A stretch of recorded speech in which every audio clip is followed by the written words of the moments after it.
All right, I'll get started. My name's Kevin Donohue. I work for Worcester County District Attorney Joseph Early's office. Mr. Early's been the District Attorney of Worcester County since November of 2006. He's truly an advocate for seniors. When he took over as a District Attorney, one of his big pushes was to keep our seniors informed, and he established a community outreach program. My job is, with the DA's office, is I work for his community outreach program. I go around giving presentations on scams. I do a presentation, which we're doing here today, on empowering the bystander group to help to de-escalate any type of situation that you may be present for. A little background information about myself. I was an elementary school teacher for 35 years. I taught in Spencer, Spurfield. I taught third grade for 25 years. My last 10 years, I always say I got to play. I was the phys ed teacher for pre-K to fourth grade. When I retired, I knew I had to continue doing something. I always had a painting business in the summer, so I started painting, and I knew that wasn't for me. And then I applied at the DA's office, and I was actually applying for one of his diversion programs where you work with people to keep them out of the court system, maybe out cleaning fields or whatever. And he told me he wanted to put my education to use, and he put me into community outreach targeting seniors. First, I was a little nervous about it, but I've truly enjoyed my experiences so far doing it. When I first started, I probably only had 2 or 3 presentations, and then we went right to Zoom. And initially, we would have pretty decent groups with Zoom, but then there were a lot of seniors that either A, didn't have technology, or B, just didn't feel like they were getting that social interaction that you get when you're sitting in a live group.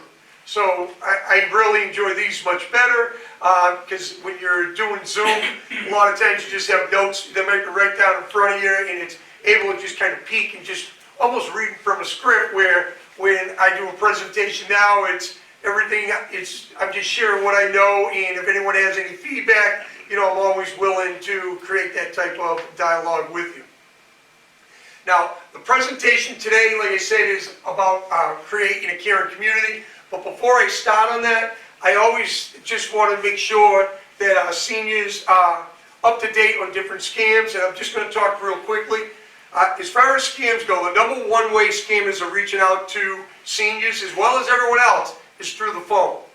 So when you get a phone call, if you don't recognize the number, don't answer it. Just let it go to voicemail, and then you can listen to your voicemail and you make an educated decision after you've heard it if you feel it's someone that you should be calling back. And if it's someone from National Grid or Social Security office and they give you a phone number to call, don't call that number. Look up the number on your bill if it was National Grid. Look up Social Security's number on your own, because scammers will give you their number, and they'll have you call back, and someone will answer saying, this is National Grid, or this is Social Security office, how can I help you? So you want to make sure that you're looking up and using the right number. And the only other thing I want to share real quick before I get started is, as far as gift cards are for gifts. They're not for a form of payment. So if someone ever tells you they would prefer that you pay them by gift card, it's a scam. No one should ever be asking you to pay by gift card. In 2021, $148 million was paid by gift card. That exceeded that's the first 9 months of 2021. That exceeded all of 2020. Gift cards have been on an upward trend, even though it's being publicized that gift cards are being used for scams. So if someone ever, like I said, asks you, just remember, if you're buying a gift card, it's to give to your grandson or to give for a present to someone, or if someone did something kind for you, where maybe you're giving them a little token on a gift card. It's not someone supposed to be coming to you or, oh, I'll go get you $1,000 worth of gift cards. That would be a scam.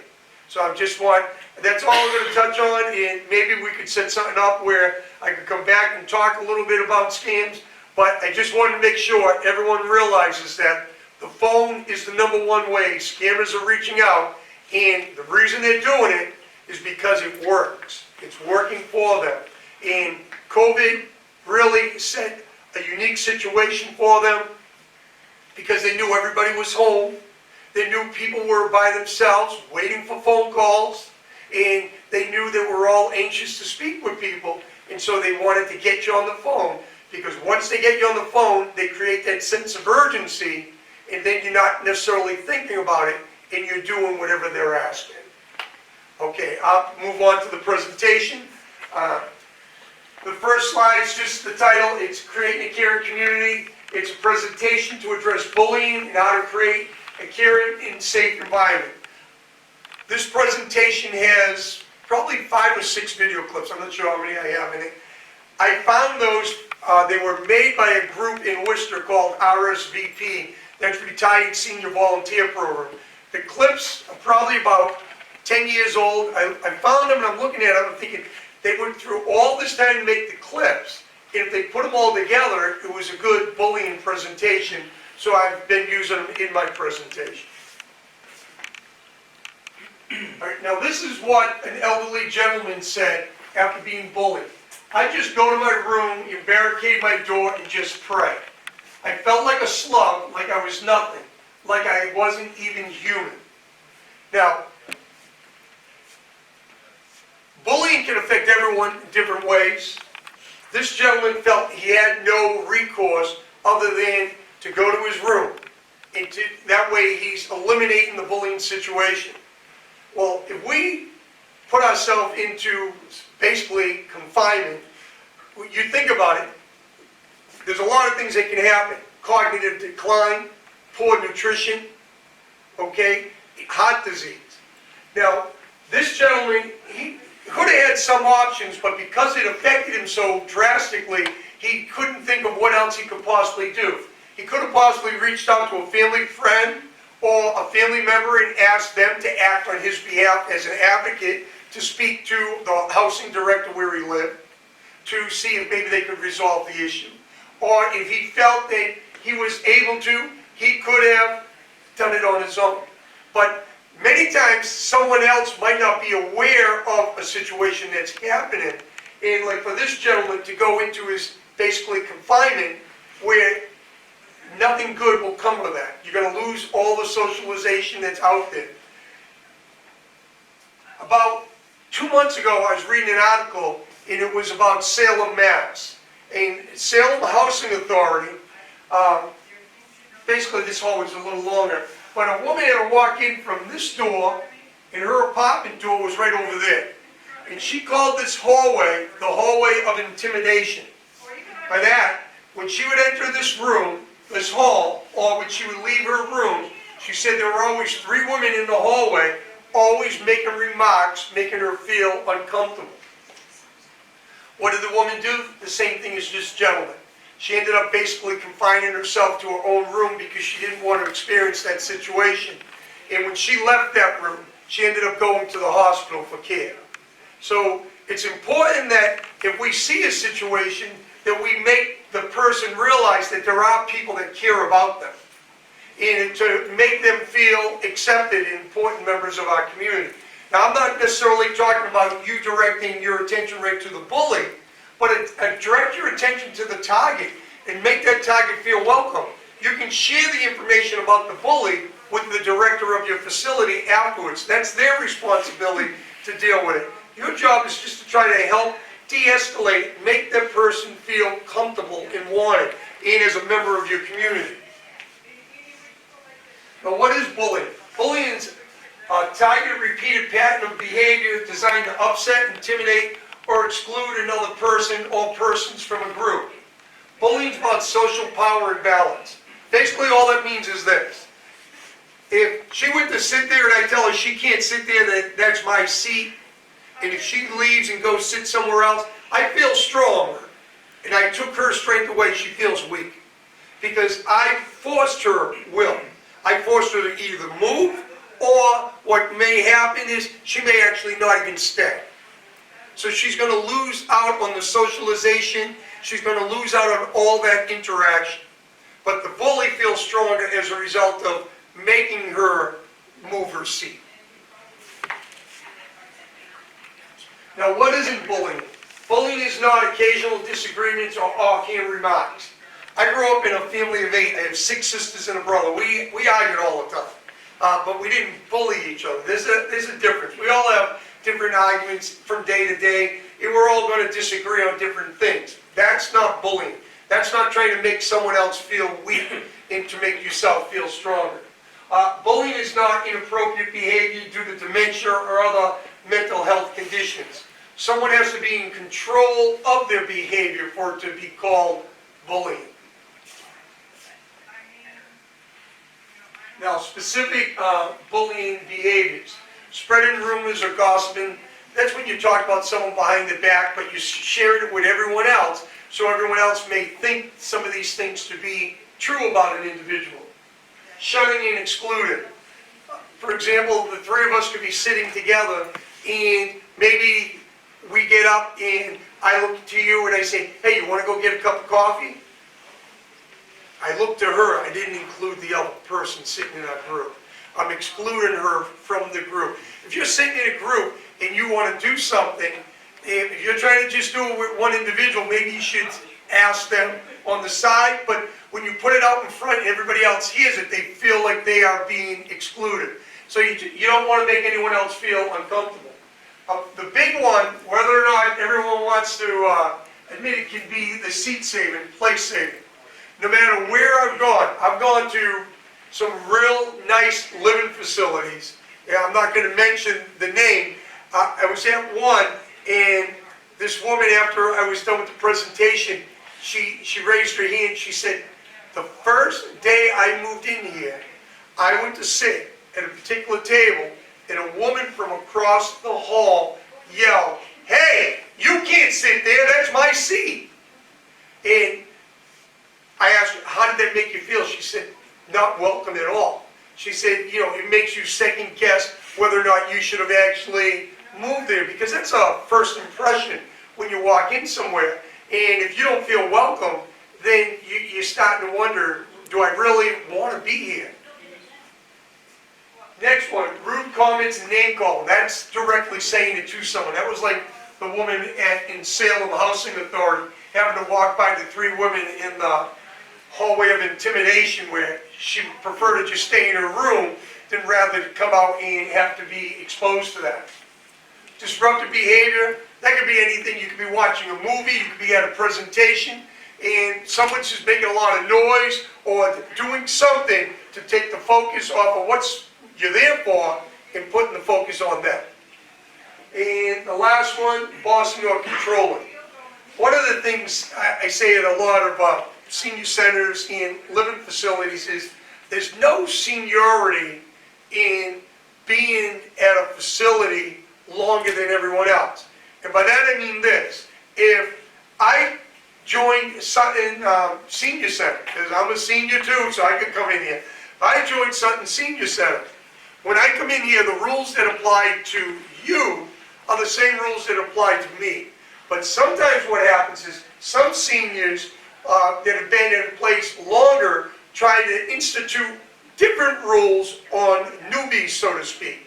And they try to tell, oh, well, you can't do that. That's a rule. You're not allowed to do this. And they start explaining things that you're not allowed to do, but yet it's not really a rule that's in place. One rule in most senior centers, I can honestly tell you, is there's no seat saving. So I always say, if you want to sit with your friends, I always say, meet them at the door, and when you're all together, come in, and if there are seats all together, then you sit together.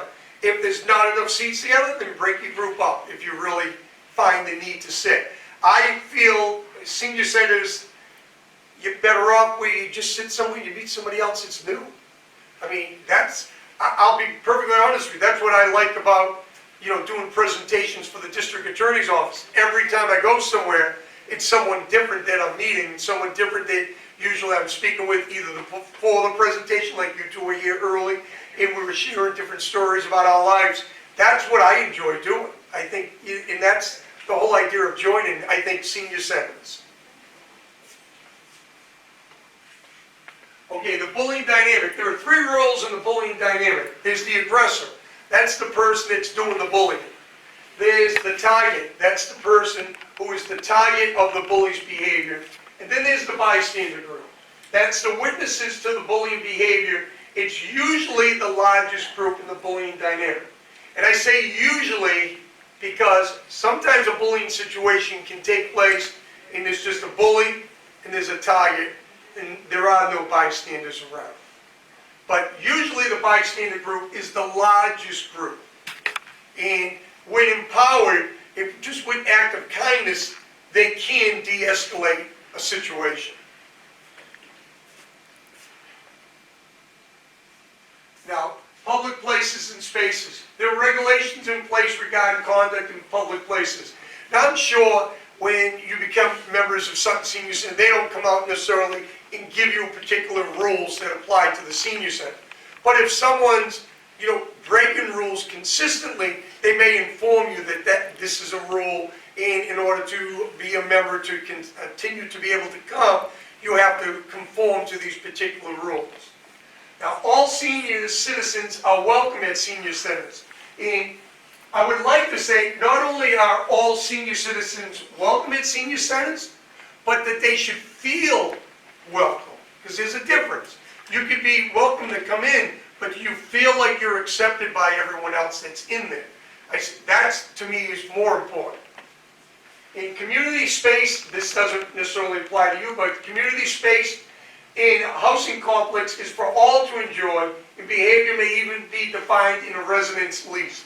Now that's more for living facilities, for like community rooms. What's the rule if particular people are in a room watching a television and you walk in? Do you have the right to pick up the remote and change the channel? No. Well, there's a video clip in here that we'll be seeing that shows something like that. Okay, positive interactions can help diffuse situations with aggressors. Positive interactions can help make everyone feel like they are part of the community and therefore invested in a positive outcome. Like, if you went to sit there and she said to you, and I know she's your friend, so she wouldn't do it, but if she said to you, you can't sit there, I'm saving it for someone else, you wouldn't feel very comfortable. But if I walked by and I overheard it and I said, hey, do you want to come sit with me over here? Would that make you feel a little better? Yes. Because the damage has already been done. And if a director comes in and overhears it and says, you know the rules, everybody, there's no seat saving, everyone can sit where they want to sit. Now the director came in and just said that, now do you want to still sit there? Not really. No. And the damage has been done. So the act of kindness of letting someone come with you, join your group, or go for a walk, or work on a puzzle, that's what's needed. She can be spoken to afterwards by the director, because it's not going to do any good right now if I run and get her and I say, hey, we need help in here, she's not like her, because she's not going to want to sit there. I wouldn't want to sit there if someone told me I couldn't. And I'm one of those people, if someone told me I couldn't sit there, now I'm looking around the room and every seat's near someone else, now I'm wondering, is the same thing going to happen? So now you're making a choice. Do I go try to sit somewhere else, or do I leave?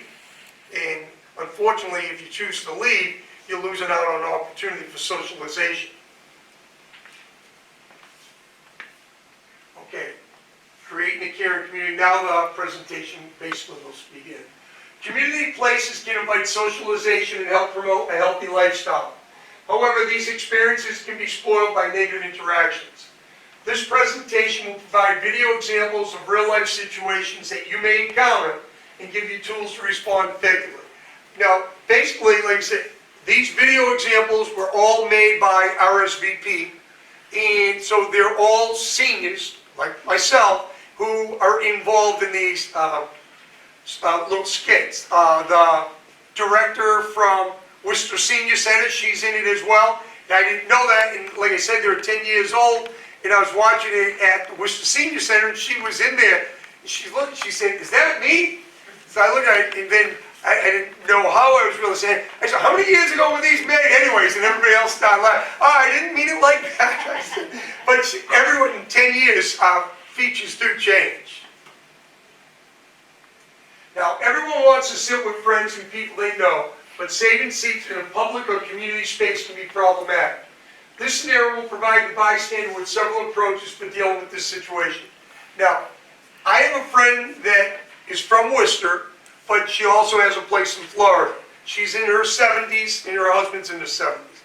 They're always very active, and they're people who like to, as I'll put it nicely, take control of situations. So they're very involved, but they in charge of like the different activities, and they do a good job setting them up. When she was over the house and I was making this, and she said, well, what do you mean saving seats? She said, Joe and I have our seats that are up front. And I looked at her, I said, so Mary, you're telling me you and Joe have a seat up front. Does everyone else have an assigned seat as well? And she said, no, but we're the ones who do all the work for the activities, so we sit up front. I said, when you do the work for activities, you're not doing it to be proclaimed necessarily as the person in charge. I said, you're just doing it because you want to help everyone, you want to make the community a better place where you live in. I said, by you doing that, you're creating a bullying scenario where everyone else is looking at, well, we can't sit there because that's Mary and Joe's seat. And she looked at me and kind of understand it, and then she said, but that is our seat. And so that mentality, like, that is my seat. I was a teacher, like I said, for 35 years, and I'll be honest, almost every single day I parked in the same spot.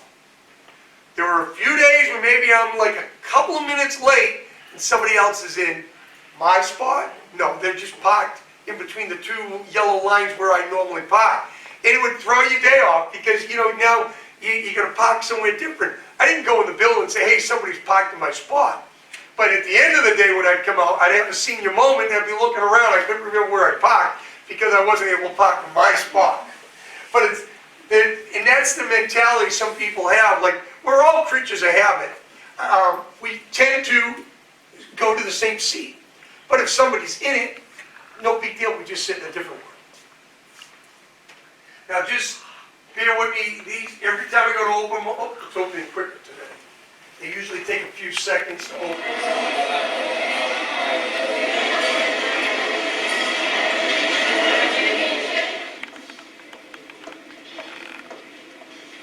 Welcome. We'll be serving lunch shortly. You can sit anywhere there's an empty seat. Thank you.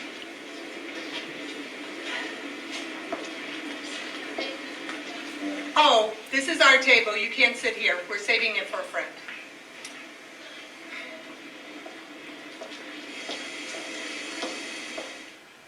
Honey, I'm not going back there. I know. I felt very uncomfortable. I've even lost my appetite.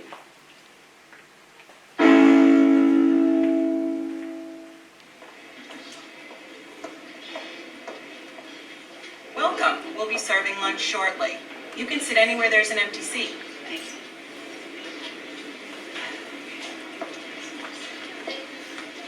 Oh, this is our table. You can't sit here. We're saving it for a friend. Hey, Joe, come sit at our table. We don't save seats here. Isn't that the policy, Sue?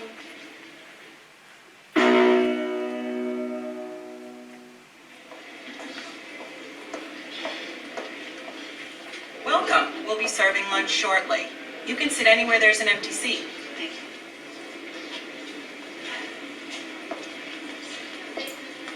you. Oh, this is our table. You can't sit here. We're saving it for a friend.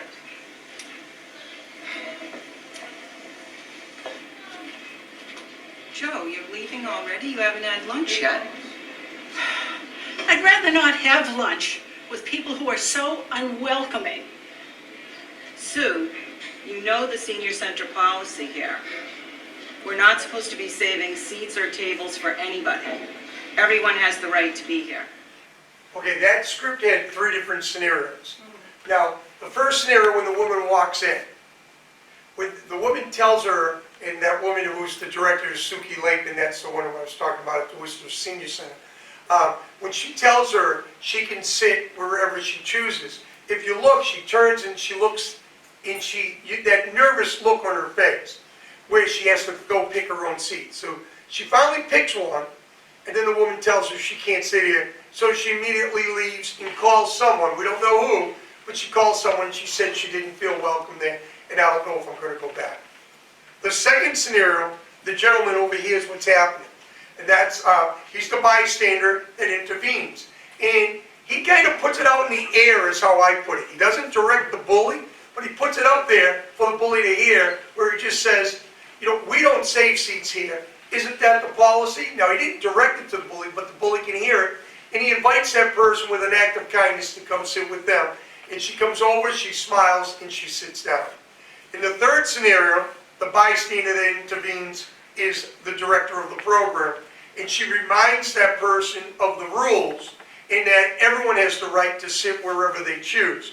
But just like you had said, you still wouldn't feel welcome sitting there. You'd prefer at that point to go and sit somewhere else.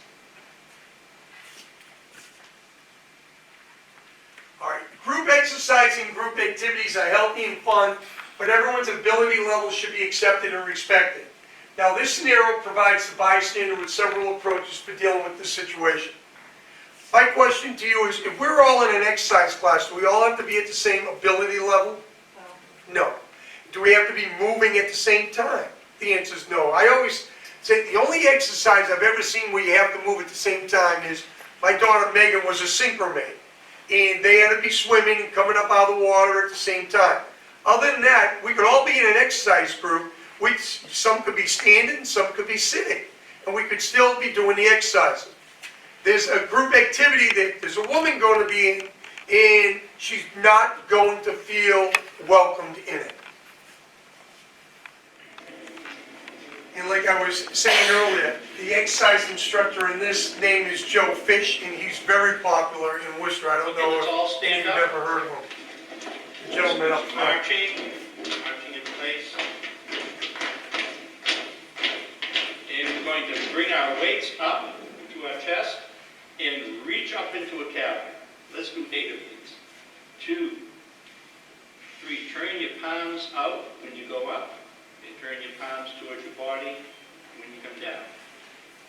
6, 7, so your palms turn out when you're reaching up. 8, 9, You shouldn't be here. You're slowing everyone down.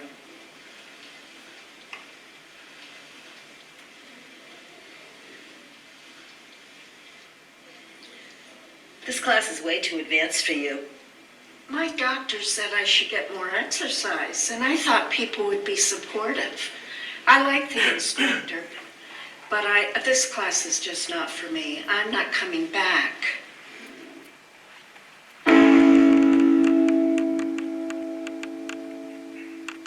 I'm not coming back. You know, everyone has the right to be in this class. Just stick by me and move at your own pace.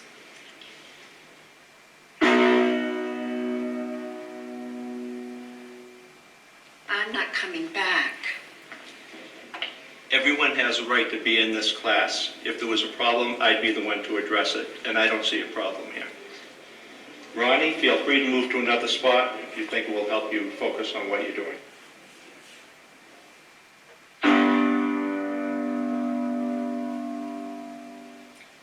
There's a chair yoga class. You'd be better off there. I'm tired of you treating me this way. I have every right to be in this class. Why don't you move to another spot so you can focus on the instructor instead of on me? Okay, that went in 4 different scenarios.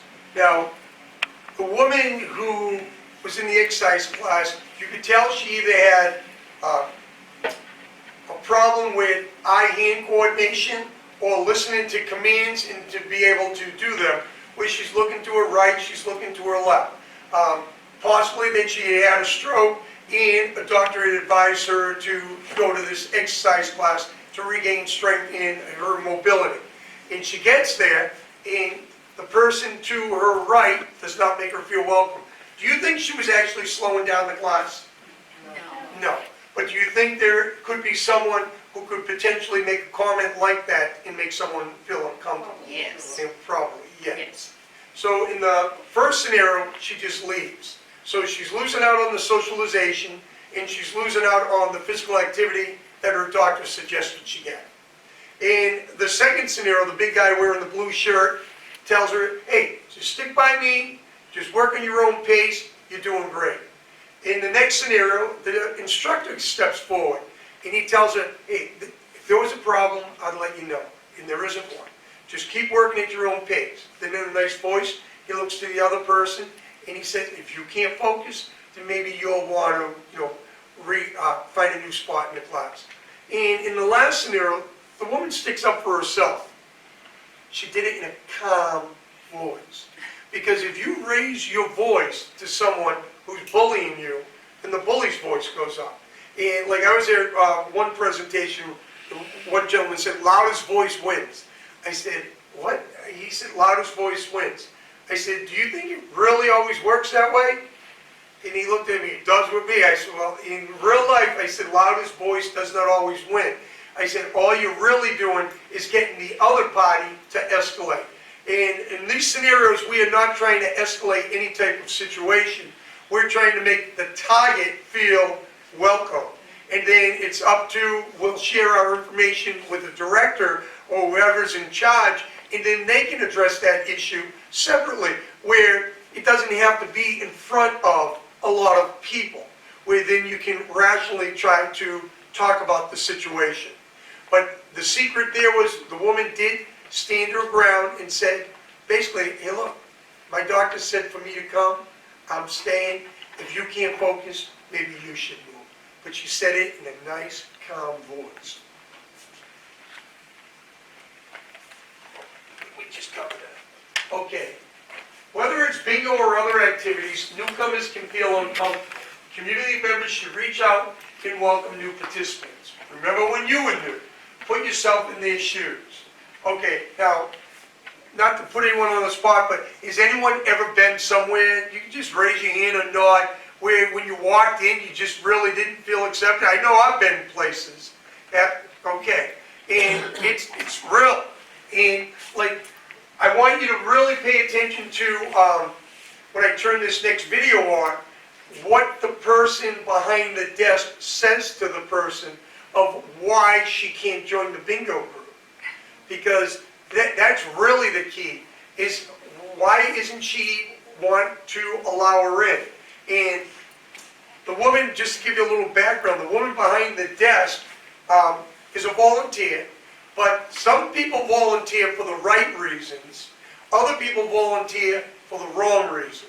And some volunteers volunteer because they want the power. They want to be able to tell you, you can do this, you can't do that. And the woman that's behind this desk is there for the power that she feels by taking on a role.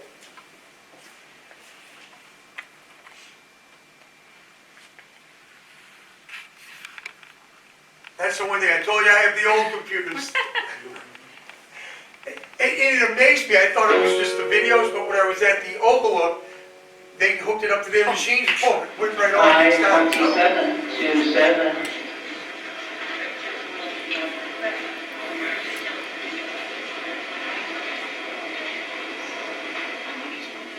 What can I do for you? I'd like to buy 5 cards, please. Sorry, it's too late. We're ready to start. But I thought it started at 6 and it's 10 to 6 now. We're already filled. We don't need any new people right now.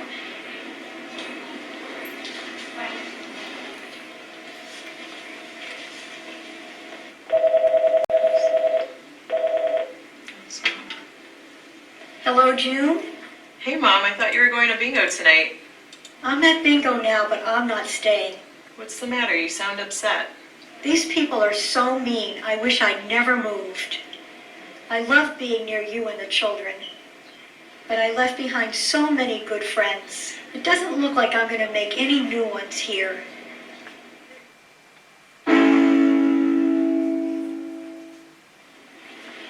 What can I do for you? I'd like to buy 5 cards, please. Sorry, it's too late. We're ready to start. But I thought it started at 6 and it's 10 to 6 now. We're already filled. We don't need any new people right now.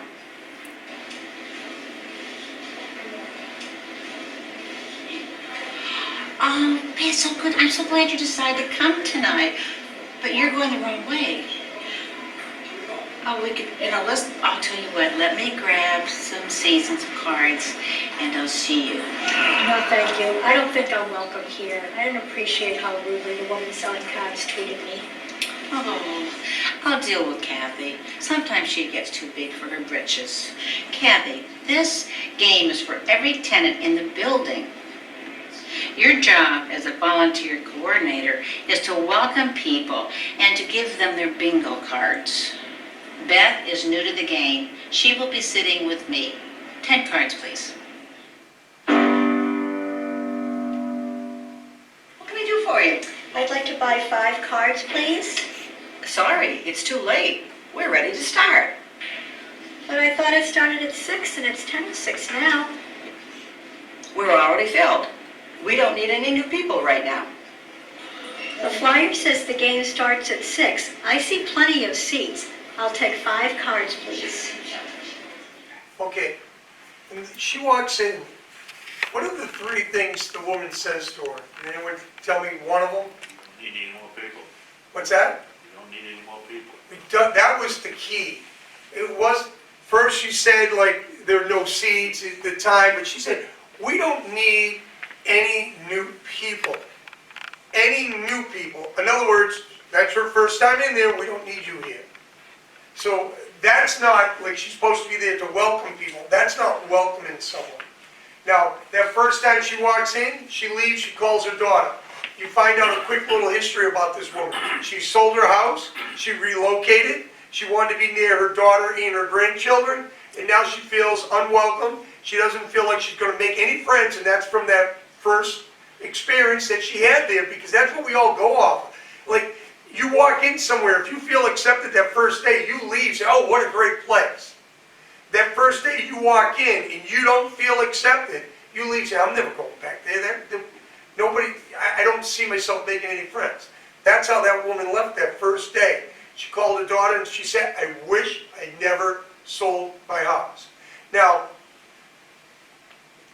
my daughter is building an in-law for myself and my wife in Shrewsbury. Now, so we sold our home in Worcester. And I can just say, selling your house to go to someone else's house is tough enough to do to begin with. Never mind going there and then not feeling wanted or accepted. My daughter's doing it for a reason. She has 2 kids, and number 3 she just had now, and so she says she needs help. So that's why we're going over there to help her out. And, you know, I just feel, to me, that's going to be a good experience for us to be able to help her with her kids. But I know that will be a positive experience because we didn't move somewhere to another building. We're moving into her home. Where if I went somewhere and then I didn't feel accepted, I'd really be second guessing selling my house. Because every now and then I say to my wife, I really miss our house. Because we sold our house because we thought the market was at that peak. We sold it a year and a half ago, and then a year later it was worth another $100,000. We didn't get that because we already sold it. So I just say, oh, we know, because so we've been living in a different home in transit waiting, and I'm up there every day working to get that house to be what we want. But I know that's going to be a good experience. This woman wasn't a good experience for her.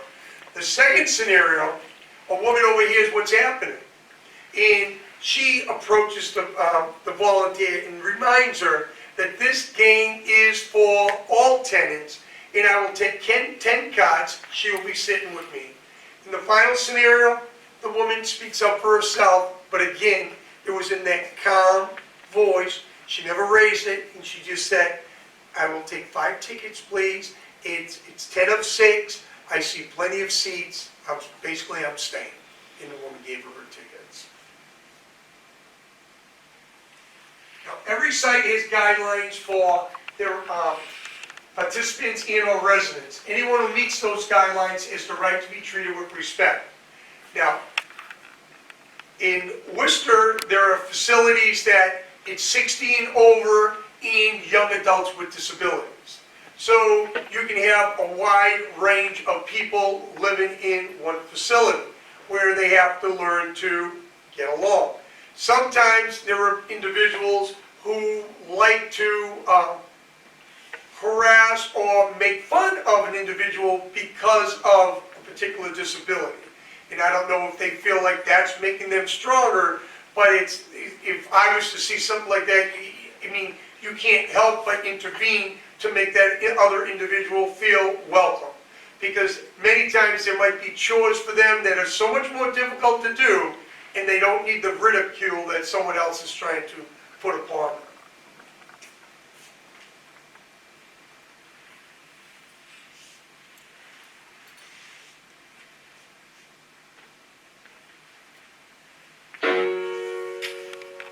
And I just want you to realize, remember, they're all seniors that are doing this, so the gentleman here is supposed to be younger than 60.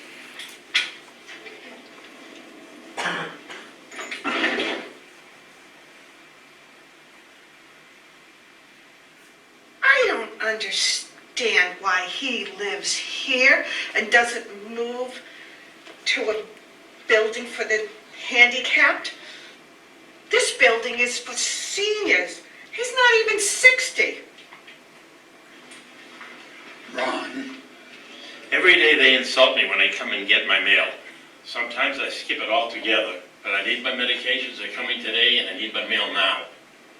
If I could afford to move, I would be out of here in a second. This building is for seniors. He's not even 60. This building is for senior citizens and younger people with disabilities. Ron has as much right to be in this lobby as you do, Joy, and no one should have to listen to rude remarks while getting their mail.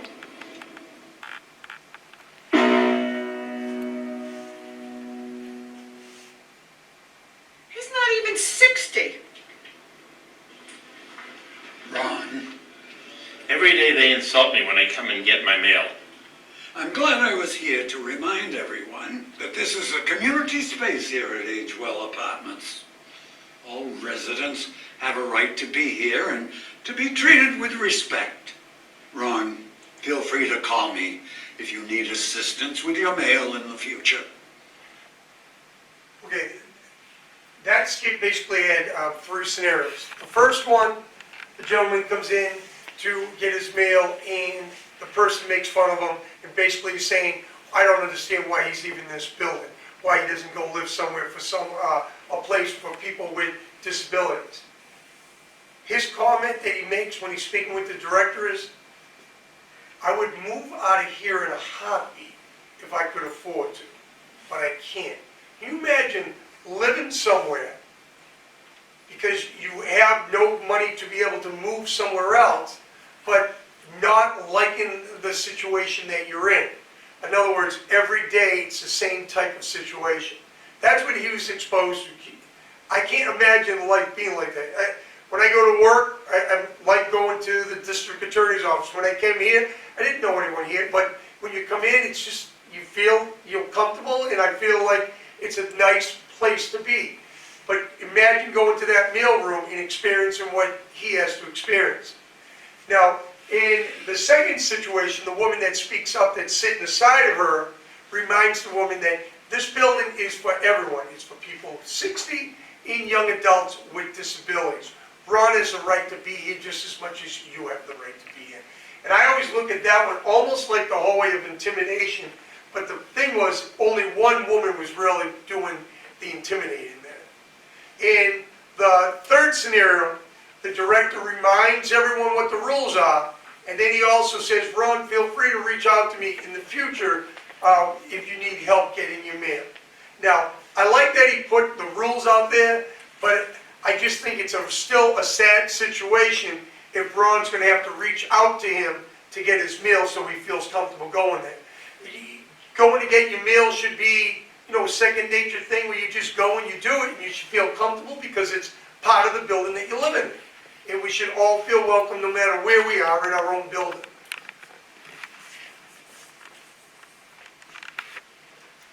Now, so far all of these situations were situations where, an act of kindness could make someone feel comfortable, and hopefully you could de-escalate a situation, then report off to a director. Unfortunately, situations can escalate beyond simple or verbal interaction. Bystanders should seek outside intervention when the situation is out of their control. Now, this clip is going to show that real quick.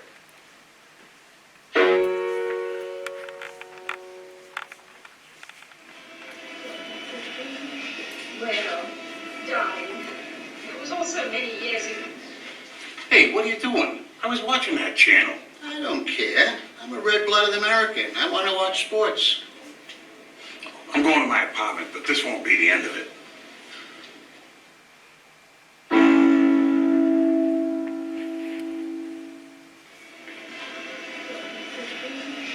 Well, darling, it was also many years ago. Hey, what are you doing? I was watching that channel. I don't care. I'm a red-blooded American. I want to watch sports. Hey, what are you doing? Stop that. I'm going to call the police. Hey, watch out. You'll be sorry. Hello? 911, what's your emergency? Come to Agewell Apartments right away. There are 2 men fighting, and there are no staff available. Okay, that first scenario, I don't know what a red-blooded American is, but he refers to him as a red-blooded American, and he wants to watch sports. I always say, I grew up in a family of 8. My father passed away a week after my first birthday. My mother was pregnant with number 8, my sister Sylvia. So my mother raised 8 kids on her own. And I always say the only person that could ever walk in the living room and change the channel, you didn't have a clicker, you had to turn the dial, was my mother. I said, other than that, none of us had the right. Like, I liked sports, and growing up, if there was, like, when I was younger, I remember Friday night always had fight nights. It was, heavyweights were always fighting. I couldn't watch, they're watching the Waltons. So I had to watch I watched what was on the television. And that's what it was, because we all learned that you don't have the right to change the channel. Like I said, unless my mother wanted to watch something different, she had the right to change the channel. In that second situation, the gentleman reaches for the remote. So an aggressor has taken the remote basically from him, and you reach for it. All that's going to do is escalate a situation, which it did. The other gentleman raised his fist, and now the other woman, like, she can't walk over and say, hey, you want to go with me and get a drink? It's gone too far already. So at that point, she called the police. Now, hopefully, like she said, there's no one around. Just from the short time I've been here, I don't know how many people you have floating around the senior center that work here, where there's always someone available where if something was escalating, someone would be able to intervene. But in that situation, there wasn't. Now, at one presentation I was at, someone said, do you think she should have broadcast that she was calling the police? Do you think that could have turned the aggressor on her? So I thought about it, and there is no, possibly it could, but then I thought about a situation when, shortly after I started working for the DA's office, I was riding down Pleasant Street, and I saw a young gentleman running towards a senior, and he tackled him, and he started hitting him. And so I dialed 911, I called the police, I told him what was going on, and then now I'm thinking, how long will it really take? Like, I don't know if the police right around the corner, because, then they'll be there quickly. But if they're not, it might take a few minutes, and that gentleman could get hurt. Well, I didn't want to get involved where I'm trying to grab someone, but I got out of the truck, I had my phone with me, and I ran towards the guy, and I said, hey, you better get out of here. I called the police. Now, I was hoping by saying I called the police that the gentleman is going to leave. And that's, I think, what the hopes of that video was. Because when I said it, the guy looked at me coming towards him, he got up and he ran away. And then I helped the other man up, I sat with him on the wall until the police arrived. And then once they arrived, I was able to go on my way. I just felt like if I didn't do that, I didn't know would the gentleman get seriously hurt. And I don't know if something had transpired between the two of them before. The younger individual looked like he was homeless, so I don't know if he was on something or whatever. But going towards him, I was thinking, is he on something? Does he have a needle? Does he have a gun? Does he have a knife? Something that you have to live with every time you're going. But that's not something that I deal with, and I was apprehensive about it. That's why I broadcast out there to him. I've called the police. They're on their way. And then he took off. And I wasn't, concerned about chasing him. My concern was the target. Is he okay? Get him up on the wall. And then the police came. I told them what happened, the direction the other individual went. Whether or not they caught him, I wasn't concerned with. I was just more concerned about the person who was getting beaten up on the street. Now, this presentation, basically the presentation's over, but there's just a few key points I'll just go through. Bullying is a target, repeated pattern of behavior designed to upset, intimidate, or exclude another person. Bystanders are the witnesses to the bullying behavior, usually the largest group in the bullying dynamic. Bystanders have opportunity to diffuse the bullying situation. Positive interactions can help diffuse those. So, like I said, by inviting someone to come sit with you, ask them if they want to go for a walk with you, ask them if they want to get a drink, just encouraging them, making them realize that they are accepted, that they are an important member of your community, and that there are people that care about them. Because like, when I go to different housing authorities, I always ask, do you know your neighbors? I said, because when you go into your apartment at night, sure, that's your house, but you're all under one big roof.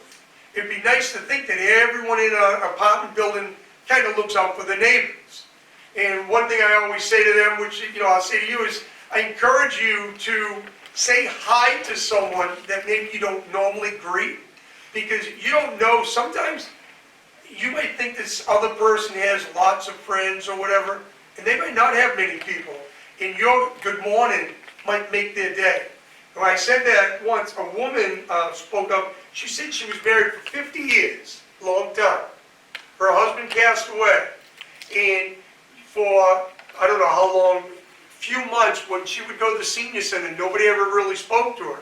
And she wasn't outgoing, so she wasn't the person, reaching out to other people. And one day a woman said hi to her, and she started talking to her, and then she became friends with her in that woman's group. And then she said, now I always look to see, is there someone else that maybe needs to have a friend? And I look for her, and if I see him, I always say good morning, or I say hello. She said, I thank you for giving that advice, because if people had heard that, maybe I wouldn't have been so lonely for the months that I was so lonely. And the last one, bullying can happen to anyone in any setting. It's important to know how to respond if you encounter or witness a bullying event. Basically, the biggest thing I'm going to say is if you see someone being bullied, we're not really worried about targeting the bully. Target the target. Make them feel welcome. Share the information with your director. Let them intervene. Let them speak to that person in an isolated area where then they can have rational voices instead of having an audience where the person, because whether, like I told you, I taught elementary school, it's the same from one age group all the way up to the other age, where many times in an audience, the person will act up more, but if you can isolate a situation and you can speak to them separately, many times you can have a calm, rational discussion. I don't know if anyone has any questions or any comments, but that's the end of the presentation. Thank you.